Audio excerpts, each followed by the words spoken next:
Madeleine Mateta va chercher de l'eau dans un puits à la périphérie de Kinshasa.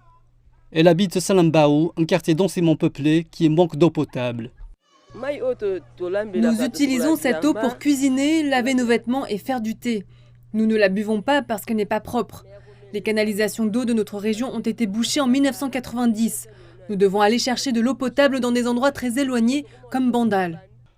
Madeleine fait partie des millions de Congolais qui n'ont pas accès à l'eau potable.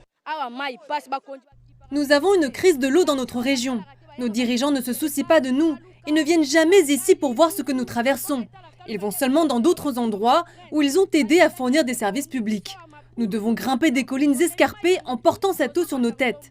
51 millions de personnes en RDC n'ont pas accès à l'eau potable, selon l'ONU. Le manque d'eau potable dans les banlieues comme celle-ci et la mauvaise élimination des déchets ont entraîné la propagation de maladies d'origine hydrique comme le choléra, ce qui a apporté des difficultés supplémentaires à la vie des habitants. Et beaucoup d'entre eux sont des personnes à faible revenu qui luttent déjà pour joindre les deux bouts. De nombreux cours d'eau et canaux de drainage de Kinshasa sont obstrués par des déchets plastiques et organiques, ce qui a contaminé l'eau que les gens vont chercher dans les puits selon des experts. La qualité de l'eau de surface en général, et puis une bonne partie des eaux souterraines, parce que nous avons fait des analyses, laisse à désirer, dans la mesure où ces eaux sont contaminées par les matières fécales.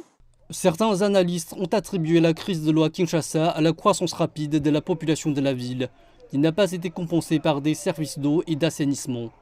Mais le gouvernement affirme qu'il a établi des plans pour résoudre le problème. Recommencer les circuits, qui est très vieux, c'est un circuit qui date de l'époque coloniale et souvent les corrosions de ces tuyaux apportent de l'impureté à l'eau qui est bien traitée. Donc aujourd'hui, il y a des travaux qui sont en train de se faire, la tuyauterie a déjà été changée. L'accès à l'eau et à l'assainissement est un droit fondamental garanti par la Constitution de la RDC. Mais des millions de Congolais ne jouissent pas de ce droit en raison de la pauvreté généralisée au sein du pays.